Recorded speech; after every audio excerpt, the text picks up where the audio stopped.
신학을 공부하면서 굉장히 치열하게 몰두했던 경험을 생각해 봅니다. 2시간씩 자면서 열심히 공부를 했고요.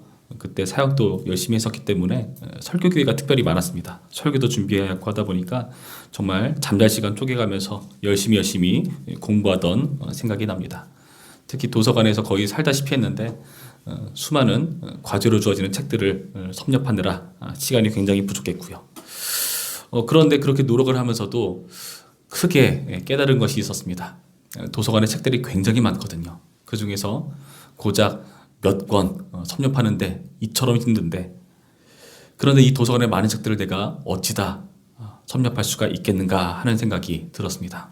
그런데 그보다 더 제가 크게 깨닫게 된 것은, 그런데 이렇게 많은 책이 나와도 또 책이 쓰여지는 걸 보니까 우리 하나님은 이 도서관의 수많은 내용들이 다 담아내지 못하는 크신 분이구나 하는 생각이 들었습니다. 그때 굉장히 겸손해지더라고요. 내가 까불면 안 되겠다. 정말 하나님 철저히 알도록 많이 애써야겠다 하는 생각을 가져보았습니다. 공부에 대한 부담감, 많은 책을 섭렵해야 되는 부담감, 특히 하나님을 알아가는 부담감에 대해서 그때 깨달았던 것이죠. 우리가 오늘 읽은 본문을 보시면 굉장히 많은 법칙들, 규례들이 나오는데 이런 것들을 보면은 제사장도 마찬가지이지 않았을까 하는 생각을 가져봅니다. 굉장히 읽기도 어렵고 까다로운 이런 내용들을 굉장히 세세하게 알고 있어야 되니까요. 여러분, 제사장의 주요한 역할은 당연히 제사를 집도하는 역할입니다. 제사를 잘 인도하고 사람들이 제물을 잘 바칠 수 있도록 섬기고 돕는 일을 하는 사람인데요. 그런데 그거 말고도 정말 중요한 또 다른 임무가 하나 있습니다. 그것은 무엇이냐 하면은 거룩하고 속된 것, 정하고 부정한 것을 분별하고 가르쳐야 되는 책임이 있었습니다. 그 일은 왜 발생했는가 하면은 예전에 나답과 아비후가 죽었던 그 사건에서 비롯된 것이죠. 레위기 10장을 보시면은 나답과 아비후가 하나님께서 명하시지 않은 다른 불을 바치려다가 죽지 않습니까? 그 일 때문에 굉장히 민감하고 긴장하고 하나님 앞에서 그러하지 않았을까 생각해 봅니다. 그러면서 하나님께서 말씀하시길 10장 9절쯤 말씀을 보시면은 포도주와 독주를 금하라. 아마도 그 나답과 아비후는 술을 마신 채로 정신이 온전하지 못한 채로 나아가서 그런 실수를 한 게 아닌가 싶은데요. 포도주와 독주를 금하라. 그리하여 죽음을 면하라 라고 말씀하시거든요. 그러면서 무슨 말씀을 주시는가? 그러면서 정말 중요한 것, 거룩하고 속된 것, 정하고 부정한 것을 분별하고 가르쳐야 한다 말씀을 하시는 것입니다. 하나님께서 정말 중요한 말씀을 그 상에 주신 거죠. 왜요? 하나님은 거룩한 분이시거든요. 그 하나님과 함께 거한다는 것이 너무나 은혜롭고 좋은 일이지만 우리는 죄인입니다. 그래서 주님 앞에 설 때 반드시 해결해야 되는 문제가 있거든요. 죄 문제를 해결해야 되고 거룩한 하나님의 그 임재를 우리가 망치지 않도록 우리 또한 깨끗하고 거룩하고 정결하게 준비되어야 되거든요. 그렇기 때문에 죽지 않기 위해서 정말 이 부분에 있어서 신경 쓰고 정말 주의를 기울이지 않았을까 우리는 예측해 볼 수가 있는 것입니다. 그러면서 시작되는 본문이 무엇인가 하면은 엄청나게 많은 어려운 내용들의 그런 규례들이었습니다. 음식 규정, 산모 규정, 그리고 오늘 보는 것은 나병과 관련된 규정이라는 것이죠. 그러니까 우리는 이것은 너무 어렵다 하고 되게 복잡하게 보는데 제사장들은 정말 긴장을 하면서 신경을 곤두세우면서 집중해서 보았을 것입니다. 왜요? 거룩한 하나님의 임재 앞에 나아가는 중요한 일이기 때문에 그렇습니다. 특히 나병은 어떻습니까? 이 나병은 한센병이라고 흔히 알고 있는 그 증상을 발견한 의사 이름을 따서 한센병이라고 그러죠. 그렇게 우리가 알고 있는데 그게 나병이라는 표현인데요. 사실 이 나병이라는 표현이 사실 적합하지는 않습니다. 우리가 원문을 번역하는 과정에서 이해를 돕기 위해서 어떤 단어를 차용하는가의 문제인데 이 원문을 번역했을 때 그것을 정확한 의미를 알기는 좀 어렵지만 그런데 우리가 알기 쉽게 나병이라고 표현했을 뿐이죠. 한센병이라고 표현하는 것일 뿐이죠. 그런데 여기 나타난 증상이나 이런 것들을 보면은 그리고 피부병이 굉장히 많거든요. 그래서 단순히 나병이라고 말하기에는 좀 적절하지는 않습니다. 그래서 대부분의 신학자들은 악성 피부병 정도로 봅니다. 모든 피부병이 다 이런 증상은 아니거든요. 어떤 피부병은 정결할 수 있는 부분이 있거든요. 그러니까 정말 부정하다라고 말할 만한 그런 피부병, 그러니까 악성 피부병, 여러 가지 피부병들에 대해서 언급하고 있는 본문이라는 거죠. 그런데요, 여기 나타난 이 나병이라고 말하는 것, 이게 그렇게 표현됐으니까 제가 그 용어를 사용하겠습니다. 이 나병이라고 말하는 것은 왜 중요한 부분에 있는가? 하나님께서요, 하나님의 말씀을 거역하면서 교만하게 굴었던 사람들, 하나님께 죄짓고 불순종하는 그런 사람들에 대해서 징계를 내리실 때 이 나병을 많이 내리시거든요. 예를 들어서 모세를 비방한 미리암이라든지, 교만해진 우시아 왕이라든지, 그리고 예전에 나아만 장군이 그 병을 치료하는 과정에서 그 사례를 요구하고 감췄던 그 게하시라는 종, 이런 사람들이 나병에 걸리거든요. 하나님 말씀에 불순종한 그런 죄에 대한 결과로 임하는 것입니다. 곰곰이 생각해 보면은 이 몸에 병이 생긴다는 것, 이것은 우리 몸이 온전하지 않다는 뜻이지 않습니까? 그리고 우리가 창세기 문맥을 보면은 하나님께 범죄하고 나서 우리는 흙으로 돌아가는 존재로 바뀌게 되었습니다. 온전했던 존재에서 말이죠. 그러니까 우리는 몸은 점점 흙으로 돌아가는 그런 방향, 점점 늙고 병들고 그런 몸을 가질 수밖에 없는 한계를 보여주고 있다는 것이죠. 그게 죄의 결과라는 것입니다. 그래서 여기서 이 나병에 대한 규를 언급한다는 것은 단순히 몸에 병이 있으니까 격리하자 차원이 아니라 그 거룩한 하나님 앞에서 죄인된 우리의 모습을 돌아볼 수 있는 아주 좋은 규례가 된다는 것을 우리는 생각해 봐야 한다는 것이죠. 그런데요, 제사장은 이 나병을 어떻게 봐야 하는가? 보시면은 1절부터 8절까지의 말씀은 이 나병인 것이 애매한 때, 정확하게 식별이 불가능할 때를 말하고 있고요. 그리고 9절부터 17절까지는 이것이 분명한 나병일 때, 식별 가능할 때에 대한 규정을 말하고 있습니다. 9절부터 10절까지의 식별 가능할 때는 어떻게 하는가 하면은 그냥 제사장이 이것을 진찰하면서 그것이 생살이 났는가를 보고, 생살이 났으면 이것은 부정한 거다, 생살이 안 났으면 정하다라고 판결을 내려줍니다. 생살이라고 하니까 살아있는 살, 좋은 의미 같지만 그런 의미라기보다는 아마 붉기 때문에 생살이라고 불렀을 것입니다. 아마도 가렵으니까 계속 긁다가 이게 붉어지고 엇나고 하는 그런 상처의 표현이겠죠.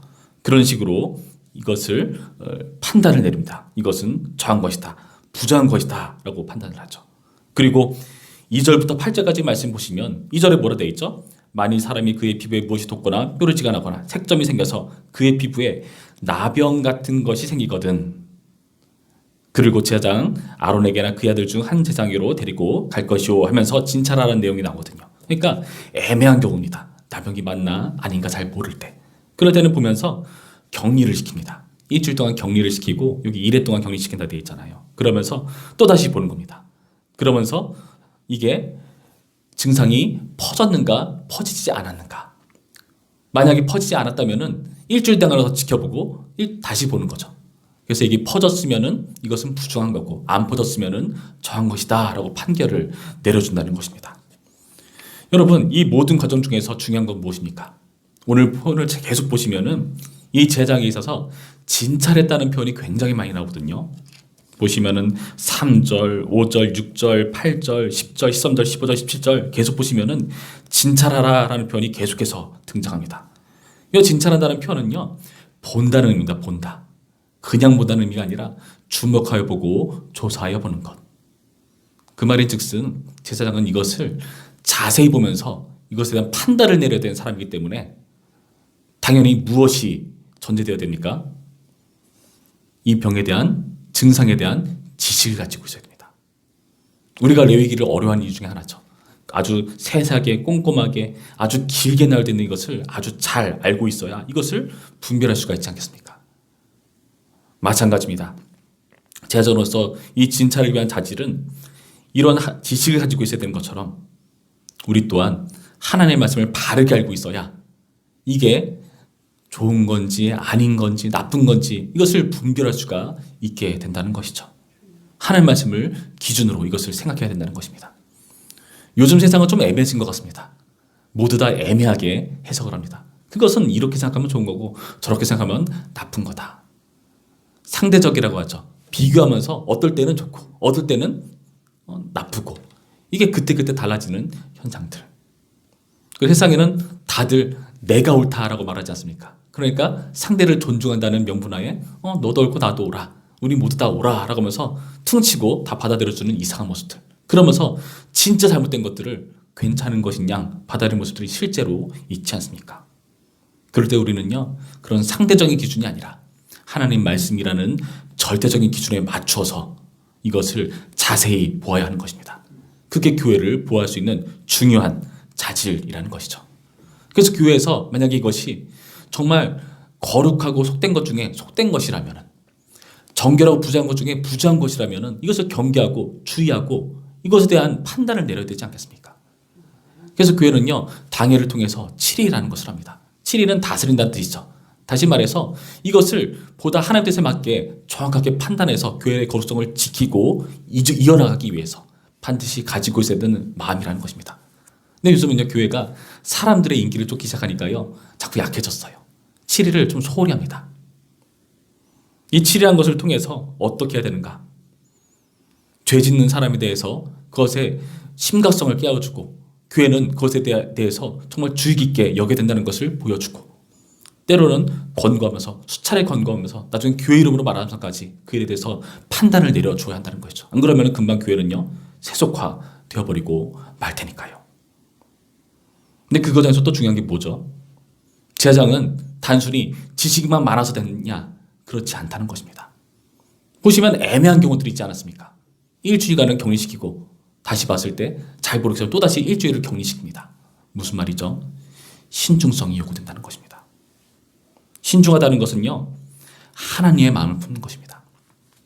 단순히 애매할 때 그냥 자기의 기준으로 내 생각에 이게 맞아 보이니까 결정해버리고 판단해버리고 정죄해버리는 것이 아니라 정말 주의 깊게 살피면서 그 영혼을 정말 살리겠다는 마음으로 그것을 바라보는 것이죠. 여기서 사람을 왜 격리시킵니까? 공동체를 오염시키는 문제도 있지만 정말 이 사람이 정말 그런 병을 가진 건지 아닌 건지 제대로 알기 위한 것이지 않습니까? 그러니까 한 영혼에 대한 마음도 분명히 가지고 있어야 하는 것이죠. 치유하는 과정에서요, 왜 그렇게 계속해서 권고하고 한 사람이 가서 안 하면은 두 사람이 가고 나중엔 교회 이름을 갖고 계속해서 권고하는 이유는 무엇입니까? 나중에는 수찬정지, 심지어는 출교, 이러한 치리들을 왜 하는 것입니까? 그 사람을 내치기 위한 게 아니라 그 과정에서 회개하고 돌아오도록 하기 위한 조치라는 것입니다.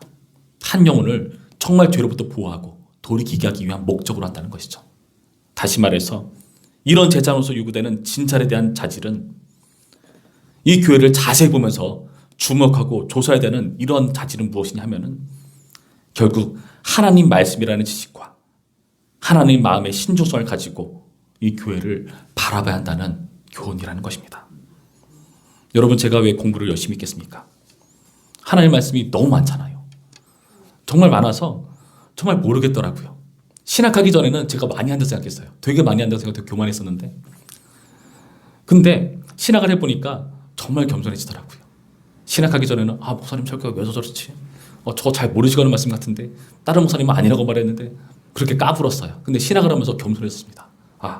정말 이 말씀을 제대로 알아서 이 교회를 사랑하는 마음으로, 그 단순히 지식만 한다고 되는 것이 아니라 한 영혼 한 영혼에 대해서 정말 적절한 적합한 말씀을 주기 위해서, 그리고 단순히 지르기 때문에 단순히 쏘는 것이 아니라 저 영혼의 상태에서 이것을 어떻게 잘 말해야, 지혜롭게 말해야 교회를 바르게 세워나갈 수 있고 분열시키지 않고 안전하게 잘 이끌어갈 수 있을까? 그런 것 때문에 열심히 공부를 했습니다. 여러분, 공동체를 위해서, 한 영혼을 위해서 우리는 이러한 지식과 신중함을 갖춰나가야 됩니다. 다시 말해서 하나님의 말씀을 잘 알아야 되고 하나님의 마음을 잘 알아야 한다는 것입니다. 어느 한쪽 극단에 치우쳐서는 안 될 것입니다. 양쪽 다 자신이 맞다고 하겠죠. 이게 하나님의 마음이야, 이것이 하나님에 대한 말씀이야. 양쪽 다 맞습니다. 그러나요, 모두 가지고 있어야 됩니다. 모두 가지고 있어서 서로에 대한 소리에 귀 기울이면서 주의하면서 겸손하게 하나님 뜻을 구하면서, 잘 모르겠으면 여기 나타난 제사장처럼 계속해서 주의 깊게 살피면서 이 일을 지혜롭게 처리해 나가야 한다는 것입니다. 여러분, 이 기독교라는 것은요, 단순히 감정적으로만 나가는 종교가 아닙니다. 종교라는 표현이 사실 웃기긴 한데 그런 감정적으로 나가는 그런 일들이 아닙니다.